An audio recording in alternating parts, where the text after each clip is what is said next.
Hi, my dear friends. I am Arkesh Kumar Balai, Assistant Professor, Department of Agricultural Economics, College of Agriculture, Indore. Today, I will deliver the topic of inflation and deflation. First, what is mean of the inflation? Definition of the inflation. Inflation denotes a rise in general level of prices given by the Samuelson. Second definition is inflation is a state in which the value of money is falling and the prices are rising, given by the Crowther. Third one is inflation in general means rapidly rising of prices of goods which cause a decline in purchasing power of money. In all definitions, the economists want to say that the increase in prices and declining value of money is known as the inflation. इन तीनों definition में simple सी बात कही गई है, prices तो बढ़ती हुई बताया गया है सब में। राइजिंग इन प्राइसेस देखिए जिस सैमुअलसन ने दिया है इसमें भी यही बोला, general level increase rise in the general level of prices. दूसरी क्राउथर ने दिया, इसमें भी देखिए कि प्राइस आर राइजिंग ये बताया गया। और तीसरी जो डेफिनेशन है इसमें भी यही बताया, rapidly rising of prices of goods. Simply है कि अब मैं इसे एक एग्जांपल के थ्रू समझाने की कोशिश करूंगा। जो क्राउथर की डेफिनेशन दी है उसको अच्छे से समझेंगे, तीनों अपने आप समझ में आ जाएंगे। एक एग्जांपल दिया हुआ है, पहले इसके डेफिनेशन समझ लीजिएगा। डेफिनेशन है क्या? डेफिनेशन में ये कह रहा है कि प्राइसेस का बढ़ना और उसके साथ साथ मनी की वैल्यू का कम होना क्या कहलाता है? इन्फ्लेशन कहलाता है। किसी भी वस्तु की प्राइस बढ़ना और उसकी मनी की वैल्यू कम होना क्या कहलाता है? इन्फ्लेशन। जैसे अब यहाँ एग्जांपल के थ्रू समझेंगे व्हाट इज इन्फ्लेशन। मैं ये कह रहा हूँ कि 1 किलोग्राम शुगर आप परचेज कर रहे थे 2018 में 40 रुपए की। कितनी रुपए की? 40 रुपए की। और वो ही 1 किलोग्राम शुगर 2019 में आप परचेज कर रहे 45 रुपए की। तो इनमें कितने के बढ़ोतरी हुई है? प्राइस कितनी बढ़ी है? पहले 40 थी और अब 45 हो गई, मतलब 5 रुपए प्राइस बढ़ गई है। उसी कमोडिटी को परचेज करने के लिए 1 किलोग्राम पहले परचेज कर रहे थे, आज भी 2018 में 1 किलोग्राम परचेज कर रहे थे और 2019 में भी 1 ही किलोग्राम परचेज कर रहे। क्वांटिटी में किसी प्रकार की चेंज नहीं हुई, सिर्फ और सिर्फ प्राइस में चेंज हुई है। पहले हम 40 रुपए दे रहे थे 1 किलोग्राम के, आज हम उसी के 1 किलोग्राम के कितने 45 रुपए दे रहे हैं। मतलब हम क्वांटिटी तो उतनी की उतनी खरीद रहे हैं, पर उसी क्वांटिटी को जो पहले खरीद रहे थे उसी को अब खरीदने के लिए 5 रुपए हम एक्स्ट्रा दे रहे हैं। तो 5 रुपए क्या हो गई? 40 से 45 हो गई प्राइस। तो ये तो सीधी सीधी दिख रही है कि प्राइस बढ़ गई है, पर मनी की वैल्यू कैसे कम हो रही है ये देखिएगा। पहले हम 40 रुपए में खरीद रहे थे 1 किलोग्राम, अब हम 1 किलोग्राम 45 रुपए में। तो हम 5 रुपए एक्स्ट्रा दे रहे हैं कि नहीं, कि उसी 1 किलोग्राम को परचेज करने, जो पहले 1 किलोग्राम परचेज कर रहे थे उसी को परचेज अभी भी 1 किलोग्राम ही परचेज कर रहे हैं, बट उसको परचेज करने के लिए एक्स्ट्रा हम 5 रुपए दे रहे हैं। जबकि इस 5 रुपए को हम कहीं और जगह खर्च करें, जैसे पेन खरीदने में या कोई भी चीज खरीदने में यूज करें उसका, तो वहां उसकी वैल्यू होगी। बट यहाँ तो हम फ्री में ही पे कर रहे हैं, 5 रुपए की कोई वैल्यू नहीं मिल रही हमें। तो मतलब हम कह सकते हैं 5 रुपए जो हमने सेलर को दिया है वो फ्रीली दिया है, उसका कोई वैल्यू नहीं है, वो वैल्यू डिक्लाइन हो गई। वो 5 रुपए की वैल्यू नहीं है। अगर 5 रुपए की कोई दूसरी चीज खरीदते तो उसकी कोई ना कोई वैल्यू होगी। बट हाँ, ये कहते हैं कि अगर यहाँ 1 किलोग्राम खरीद रहे थे पहले, अब भी 1.2 किलोग्राम 1.2 किलोग्राम खरीद रहे हैं, तो इसका मतलब 5 रुपए हम 0.2 किलोग्राम के लिए दिए। पर यहाँ तो वो बराबर क्वांटिटी खरीद रहे हैं, क्वांटिटी में किसी प्रकार का चेंज नहीं आ रहा है। तो उसी क्वांटिटी को परचेज करने के लिए आप एक्स्ट्रा 5 रुपए दिए, उन एक्स्ट्रा 5 रुपए की किसी प्रकार की कोई वैल्यू नहीं है, इसलिए मनी की वैल्यू क्या हो गई? डिक्लाइन हो गई है। और प्राइसेस तो आप लोगों को दिख रही है, 40 से क्या हो रही है? 45 हो रही है। और 5 रुपए मनी की वैल्यू कम हो गई। क्यों हो गई? क्योंकि पहले जो खरीद रहे थे क्वांटिटी उतनी की उतनी हम अभी भी खरीद रहे हैं, क्वांटिटी में किसी प्रकार का चेंज नहीं आया। और उसी क्वांटिटी को खरीदने के लिए 5 रुपए हम एक्स्ट्रा दे रहे हैं, तो उन एक्स्ट्रा दिए हुए पैसों की कोई वैल्यू नहीं है, इसलिए क्या हो गई? मनी की वैल्यू डिक्लाइन हो गई है। तो ये क्राउथर की डेफिनेशन को मैंने एक्सप्लेन किया है। Inflation is state in which value of money is falling and prices are rising. बता दिया मैंने मनी की वैल्यू कैसे कम हो रही। 5 रुपये हमने दिया था एक्स्ट्रा, तो 5 रुपये की कोई वैल्यू नहीं थी, इसलिए मनी की वैल्यू कम हो गई और प्राइस बढ़ गई, 40 से 45 हो गई। पहली प्राइस क्या कर रही है, rising in general level of price है, बिल्कुल बढ़ रही है जनरली प्राइस, 40 से 45 होगी, जनरली प्राइस बढ़ रही है। तो ये इन्फ्लेशन। तीसरी ये कह रही है definition, inflation in general means rapidly rising of prices of goods which cause a declining purchasing power of money। ये भी बता दिया इसमें, जब भाई जल्दी से प्राइस बढ़ रही, 40 से 45 प्राइस हो गई तो प्राइस बढ़ रही है और परचेजिंग पावर कम हो रही है, क्योंकि हम 5 रुपए इसके लिए एक्स्ट्रा दे रहे हैं, तो अब और भी प्राइस बढ़ती जाएंगी, तो हम खरीदारी क्या करते जाएंगे, परचेजिंग कम करते जाएंगे, तो हमारी मनी की वैल्यू भी क्या हो जाएगी, कम हो जाएगी। तो तीनों डेफिनेशन इसमें एक्सप्लेन हो गए। फिर है rate of inflation. The rate of inflation may be defined as the rate of change of the price level as measured by various prices indices। अब इसका ये फॉर्मूला दिया हुआ है, रेट ऑफ इन्फ्लेशन कैसे कैलकुलेट करते हैं, price level in the teeth year, मतलब टीथ ईयर मतलब प्रेजेंट टाइम में, जो अभी प्रेजेंट ईयर चल रहा है, जो भी 19 था उस वक्त प्रेजेंट ईयर, तो मान लीजिए प्रेजेंट ईयर 19 था, and price level in the t minus nth year, मतलब पास्ट 2018 के प्रीवियस ईयर का बेस ईयर की प्राइस, ये है प्रेजेंट ईयर की प्राइस और ये बेस ईयर की प्राइस, प्रीवियस ईयर की प्राइस। तो प्रेजेंट ईयर में से प्रीवियस ईयर की प्राइस निकालेंगे divided by price level in the t minus nth year, मतलब base year, t minus nth year मतलब होता है प्रीवियस ईयर, प्रीवियस ईयर या बेस ईयर की प्राइस। तो इसका हम एक एग्जांपल से कैलकुलेट करके देखते हैं इसको, कि सपोज दैट कोई भी प्रोडक्ट है उसकी, जैसे ओनियन है, ओनियन की प्राइस टी टाइम में मतलब प्रेजेंट टाइम में 60 रुपए थी, 19 हम प्रेजेंट मान रहे हैं क्योंकि एग्जांपल में यहाँ पे 19 दिया है, तो 19 को हम प्रेजेंट टाइम मान रहे हैं, तो 19 में प्राइस है ओनियन की 60 रुपए है, और प्रीवियस ईयर में टी माइनस एन मतलब प्रीवियस ईयर या बेस ईयर में ओनियन की प्राइस 20 रुपए थी। तो हम कैसे कैलकुलेट करेंगे, इस फॉर्मूले में पुट करेंगे, टी ईयर की प्राइस 2019 की प्राइस 60 रुपए माइनस प्रीवियस ईयर की प्राइस 20 रुपए divided by base year price जो 20 रुपए आपकी, तो 60 माइनस 20 डिवाइडेड बाई 20, तो 2 आ गया, 2%, मतलब प्राइस से कितनी परसेंट इंक्रीज हुई है, प्रीवियस ईयर से 2% प्राइस इंक्रीज हुई है। तो ये क्या है, rate of inflation. Rate of inflation कितना हुआ, ओनियन का हमारी पहले जो ईयर था उसमें 20 रुपए प्राइस थी, और जो फिर प्रेजेंट ईयर 19 था उसके अंदर प्राइसें क्या हो गई है, बढ़ गई हैं। तो कितनी ज्यादा बढ़ी, कितनी रेट से बढ़ी है, उस रेट को निकालें हम, 2% रेट आई है।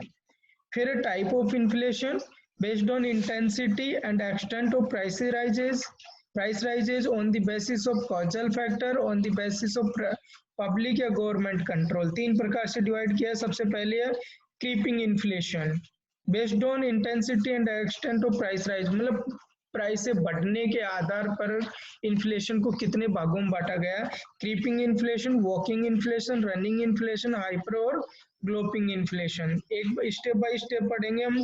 क्रीपिंग इन्फ्लेशन किसे कहते हैं, क्रीपिंग इन्फ्लेशन का मतलब होता है कि प्राइस से जनरली 1 ईयर के अंदर लगभग 2 to 3% इंक्रीज होती है प्राइस से पर ईयर, मतलब लेस देन 3% बोल सकते हैं कि लेस देन 3% प्राइस इंक्रीज होती है एक साल के अंदर, उसे क्रीपिंग इन्फ्लेशन कहते हैं।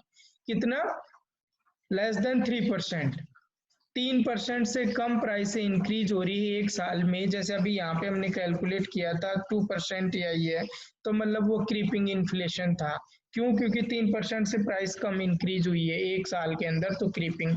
वॉकिंग इन्फ्लेशन होता है 3 से लेके 7% तक प्राइस इंक्रीज हो रही है, या 10% भी लेते हैं कि 3 से लेके 10% तक प्राइस इंक्रीज हो रही है पर ईयर, तो वॉकिंग इन्फ्लेशन। रनिंग इन्फ्लेशन होती है कि 10 से लेके 20% तक प्राइस से पर ईयर इंक्रीज होती है, उससे रनिंग इन्फ्लेशन कहते हैं। हाइपर और ग्लोपिंग इन्फ्लेशन होते हैं मोर देन 20% प्राइस इंक्रीज होती है पर ईयर, उसे हाइपर या ग्लोपिंग कहते हैं। तो ध्यान रखना, क्रीपिंग इन्फ्लेशन कहते हैं हर साल 3% से कम प्राइस इंक्रीज होना क्रीपिंग, वॉकिंग 3 से 10% इंक्रीज होना वॉकिंग, पर ईयर 10% इंक्रीज होती है प्राइस से। तो वॉकिंग इन्फ्लेशन, रनिंग 10 से लेके 20% तक प्राइस इंक्रीज होती है पर ईयर, तो रनिंग, और 20 मोर देन 20% प्राइस इंक्रीज होती है पर ईयर, तो हाइपर या गलोपिंग इन्फ्लेशन है।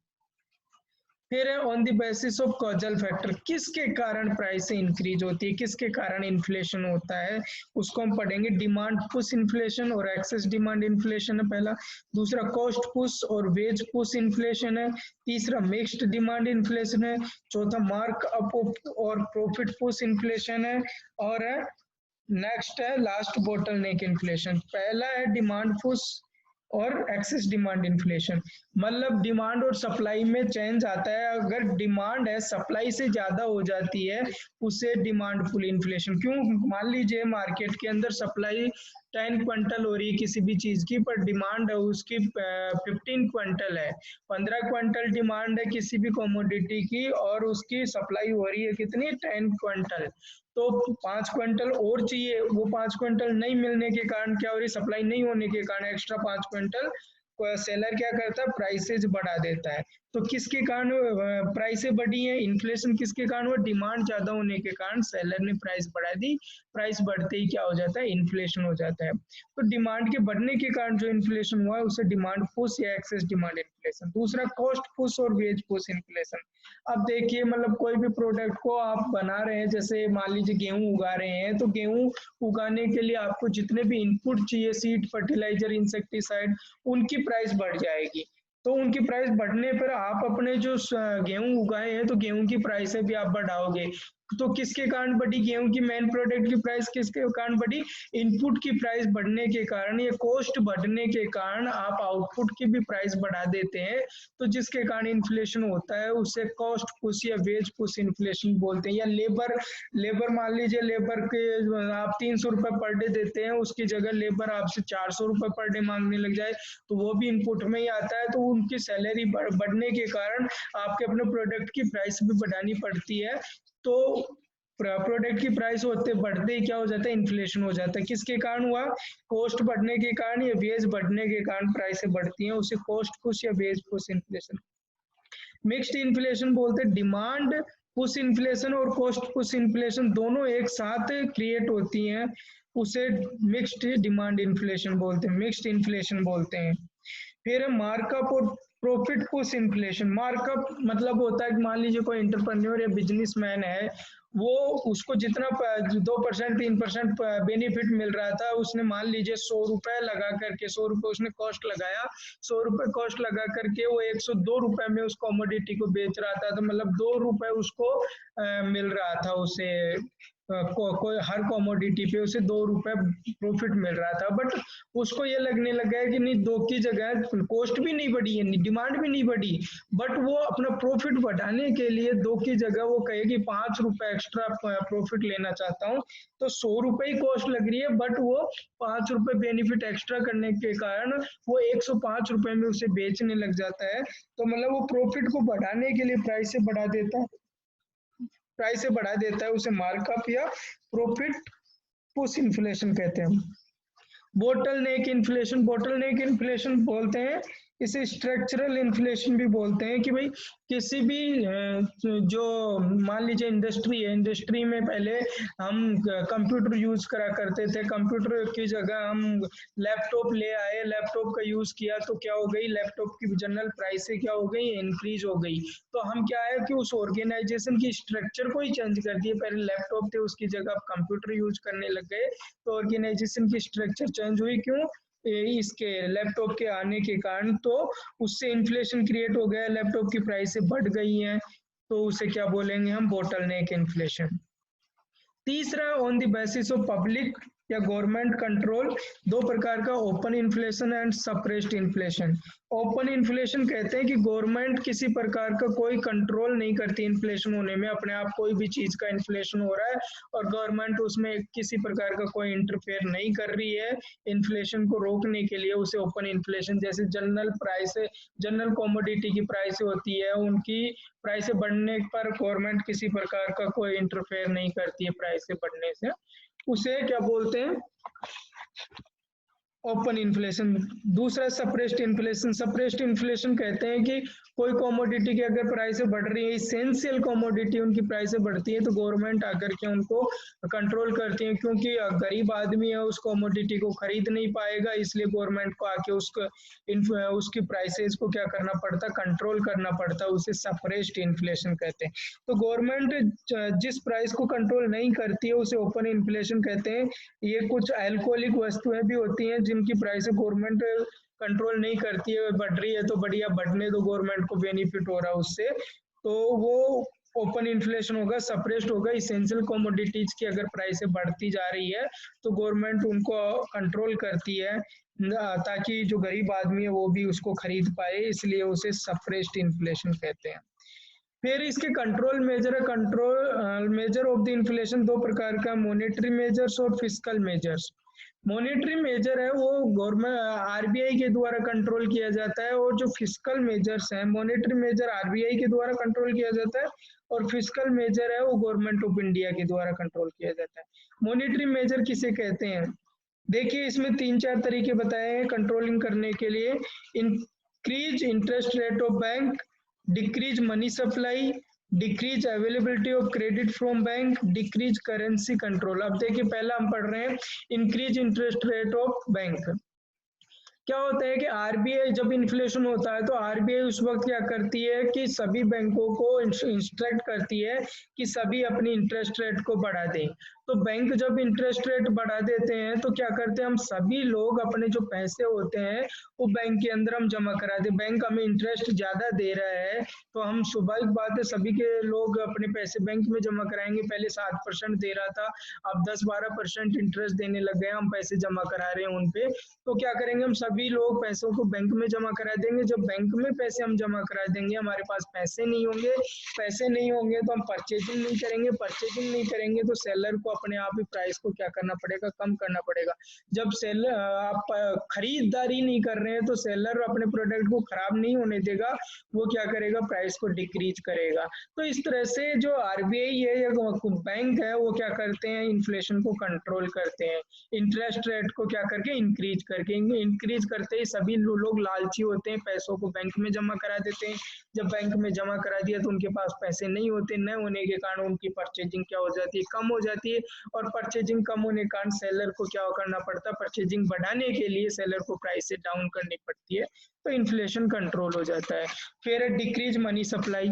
अगर मान लीजिए लोगों के पास पैसा बहुत ज्यादा है तो परचेजिंग ज्यादा करेंगे, तो क्यों ना लोगों को मनी की सप्लाई बिल्कुल कम कर दी जाए, लोगों को पैसा हाथ में कम रहे तो ऑटोमेटिक ही वो खरीदारी कम कर देंगे। Decrease availability of credit from bank. अब लोगों को लोन मिलती है, लोन लेकर के आराम से खरीदारी करते हैं, तो लोन भी कम कर दें, उससे भी क्या होगा, वही उनके पास पैसे नहीं रहेंगे, लोन कम कर देंगे तो लोन के अमाउंट कम कर दिया हमने तो उनके पास पैसे नहीं होने का वो परचेजिंग नहीं करेंगे। Decrease currency control. करेंसी का कंट्रोल उनके हाथ में ज्यादा नहीं होना चाहिए, लोगों के हाथ में, उसको कम कर दें तो भी इन्फ्लेशन कंट्रोल हो जाएगा। फिर fiscal policy. Increase direct tax. ये फिस्कल है जो गवर्नमेंट ऑफ इंडिया के द्वारा कंट्रोल की जाती है, और अगर इनडायरेक्ट डायरेक्ट टैक्स हम क्या करेंगे, बढ़ा देंगे। मान लीजिए टैक्स हमने बढ़ा दिया लोगों को, तो लोगों के पैसे गवर्नमेंट के पास जाने लग गए टैक्स ज्यादा होने के कारण, तो उनके पास पैसे नहीं बचेंगे, तो क्या वो परचेजिंग कर पाएंगे, बिल्कुल नहीं कर पाएंगे, पैसे ही नहीं है। तो टैक्स बढ़ा, increase direct tax, increase indirect tax, direct indirect दोनों टैक्स बढ़ाने के कारण लोगों को सारे पैसे गवर्नमेंट के पास चले जाते हैं, और गवर्नमेंट के पास जाने के पास उनके पास पैसे कम बचते हैं, जिसके कारण उनकी परचेजिंग कम हो जाती है, तो इन्फ्लेशन कंट्रोल हो जाता है। Reduce government spending.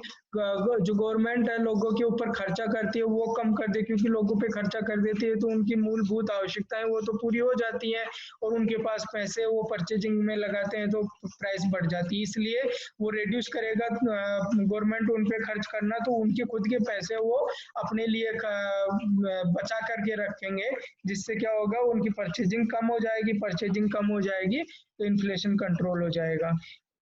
Introduce measure to increase productivity. Productivity increase करने के कुछ मेजर्स इंट्रोड्यूस करने चाहिए, ताकि उनकी प्रोडक्टिविटी बढ़े, तो उनको खरीदारी होगी नहीं। मान लीजिए गेहूं गेहूं वगैरह है, कोई प्रोडक्शन लिया है, तो उनकी प्रोडक्टिविटी बढ़ी है, तो लोग उनकी परचेजिंग क्या करेंगे, कम करेंगे। क्योंकि मान लीजिए मैं किसान हूँ, मेरे पास इतना ही प्रोडक्शन हुआ है कि मैं खुद ही खाऊं, तो लोग उसको उन लोगों के पास सप्लाई, उनकी सप्लाई नहीं होने के कारण लोगों के पास पहुंच नहीं पाएगा प्रोडक्ट, तो प्राइसें बढ़ जाएंगी। तो अगर प्रोडक्टिविटी इंक्रीज होंगी तो सप्लाई भी इंक्रीज होगी, सप्लाई इंक्रीज होगी तो प्राइसें इंक्रीज नहीं होंगे। ये मेजर्स थे इसके। काजेज ऑफ इन्फ्लेशन, किस कारण इन्फ्लेशन होता है? पब्लिक एक्सपेंडिचर बाई गवर्नमेंट ज्यादा खर्चा करने लग जाती है, लोगों के पास तो पैसे ज्यादा आते हैं, उसके कारण इन्फ्लेशन हो जाता है। डेफिशिएंट फाइनेंसिंग, लोग तो सरकार के पास पैसे कम बचते हैं, तो उसके कारण क्या करती है कि कमोडिटियों की प्राइस बढ़ा देती है सरकार, तो इन्फ्लेशन हो जाता है। फेलियर ऑफ एग्रीकल्चर ग्रोथ, मतलब एग्रीकल्चर क्रॉप उगाई आपने और क्रॉप फेल हो गई, तो सप्लाई नहीं हो पाएगी, सप्लाई नहीं होगी तो क्या हो जाएगा, इन्फ्लेशन होगा। पुअर इंडस्ट्रियल परफॉर्मेंस, इंडस्ट्री है प्रोडक्ट नहीं तैयार कर पाई तो सप्लाई नहीं हो पाएगी, सप्लाई नहीं हो पाएगी तो डिमांड बनी रहेगी या डिमांड इंक्रीज हो जाएगी, तो प्राइसें बढ़ जाएंगी। और फेलियर ऑफ गवर्नमेंट पॉलिसी, जो गवर्नमेंट ने कोई पॉलिसी इंप्लीमेंट की है, वो पॉलिसी फेल हो गई, उसके कारण भी प्राइसें बढ़ जाती है। नेचुरल क्लेमिटीज, अचानक से बाढ़ आ गई या कुछ ऐसी चीज हो गई जिस कारण सारी चीजें डिस्ट्रॉय हो गई, तो कमोडिटी की प्राइस बढ़ जाती है। बैकवर्ड टेक्नोलॉजी, टेक्नोलॉजी अच्छी यूज नहीं होने के कारण प्रोडक्शन नहीं हो पाता, प्रोडक्शन नहीं होने के कारण सप्लाई नहीं होती, सप्लाई नहीं होने के कारण क्या होता है, डिमांड बनी रहती है। डिमांड को पूरी करने के लिए लोग प्राइस से ज्यादा देना पसंद, ज्यादा भी दे सकते हैं, और सेलर का सप्लाई कम करने के कारण प्राइसें बढ़ा देता है। फिर इफेक्ट ऑफ इन्फ्लेशन, बेनिफिट किसको होता है और लॉस किस, मतलब पॉजिटिव और नेगेटिव इफेक्ट किस किस पे पड़ता है। पॉजिटिव इफेक्ट मतलब बेनिफिट किसको मिल रहा है, और नेगेटिव इफेक्ट मतलब लॉस किसको हो रहा है। तो डेबिटर्स होते हैं, उनको पॉजिटिव इफेक्ट होता है, एंटरप्रेन्योर, इन्वेस्टर, फार्मर्स और अपर इनकम ग्रुप, इन सबको क्या होता है, बेनिफिट होता है। Creditors, fixed income group, consumers, middle and lower income groups वालों को क्या होता है, नुकसान होता है। अब कैसे होता है, डेबिटर्स को बेनिफिट कैसे होता है, क्रेडिटर को नुकसान कैसे होता है। डेबिटर होता है मतलब उधार देने वाला, और क्रेडिटर होता है उधार लेने वाला। इन्फ्लेशन के टाइम में इसके पास मान लीजिए 100 रुपए थे डेबिटर के पास, उधार देने वाले के पास, वो 100 रुपए क्रेडिटर को दे दिया, तो इसके पास कुछ चीज बची नहीं, पैसा बचा ही नहीं। पैसा नहीं बचने के कारण प्राइसें जब बढ़ी तो वो खरीदारी नहीं कर पाए, तो इसके ऊपर कोई बेनिफिट नहीं पड़ेगा, सॉरी नुकसान नहीं होगा, इस पे इफेक्ट नहीं पड़ेगा इन्फ्लेशन पे। और इस पे पड़ेगा 100 रुपए, कोई चीज 90 रुपए की आ रही थी, वो 100 रुपए में उस कमोडिटी की खरीदा, तो 10 रुपए उसे एक्स्ट्रा देने पड़े, प्लस में उसके साथ साथ अभी इसने उधार दिया था 100 रुपए, तो वो 100 रुपए पे ब्याज भी देना पड़ेगा। तो इसको क्या हुआ, एक तो 10 रुपए में ज्यादा अगर 10 रुपए ज्यादा लग रहे थे कमोडिटी के, तो वो 10 रुपए उसके बच गए। दूसरा, उसको उधार देने के कारण बेनिफिट हुआ इंटरेस्ट का, इंटरेस्ट भी मिला, तो ये तो बेनिफिटेबल हो गया, ये नुकसान हो गया। कोई चीज 90 रुपए में आ रही थी इन्फ्लेशन से पहले, वो 100 रुपए में खरीदा, क्यों, क्योंकि उसके हाथ में पैसे आ गए इसलिए उसने खरीदा, और उसके साथ साथ इंटरेस्ट रेट भी दिया, तो ये तो नुकसान में हो गया। एंटरप्रेन्योर और इन्वेस्टर, ये क्या करते हैं, बिजनेस के अंदर पैसा लगा देते हैं इसके इन्फ्लेशन के टाइम में, तो इनके पास पैसे नहीं होने के कारण पूरे के पूरे पैसे बिजनेस में लगा दिए, तो परचेजिंग नहीं करते हैं। और फिक्स्ड इनकम ग्रुप वाले होते हैं, उनकी जैसे सैलरी, और टीचर है, प्रोफेसर, इनकी सैलरी फिक्स होती है। इन्फ्लेशन बढ़ गया तो इनकी सैलरी में से ही पैसे देने पड़ते हैं उनको, और सैलरी कम पड़ जाती है उनको, तो इनको नुकसान होता है। फार्मर्स है, इसको भी बेनिफिट होगा, क्योंकि अपना प्रोडक्ट है वो मार्केट के अंदर सेल करेगा, तो ज्यादा प्राइस में करेगा, तो उसको बेनिफिट होगा। अपर इनकम ग्रुप है, इनकी इनकम बहुत ज्यादा होती है, जिस कारण इन पे कोई इफेक्ट नहीं पड़ता है, ये आराम से इन्फ्लेशन का आनंद लेते हैं। जबकि मिडिल वाले के क्या होता है, प्राइस बढ़ने के कारण उनकी सैलरी में अमाउंट है वो कम पड़ने लग जाता है। तो ये इफेक्ट थे इन्फ्लेशन के। उसके बाद में डिफ्लेशन किसे कहते हैं, deflation is state in which value of goods and services fall. अब ये सिंपली इससे समझिएगा डिफ्लेशन क्या है। जब इन्फ्लेशन मैंने बताया था, कोई कमोडिटी की प्राइस बढ़ती है और मनी की वैल्यू कम होती है, इन्फ्लेशन था।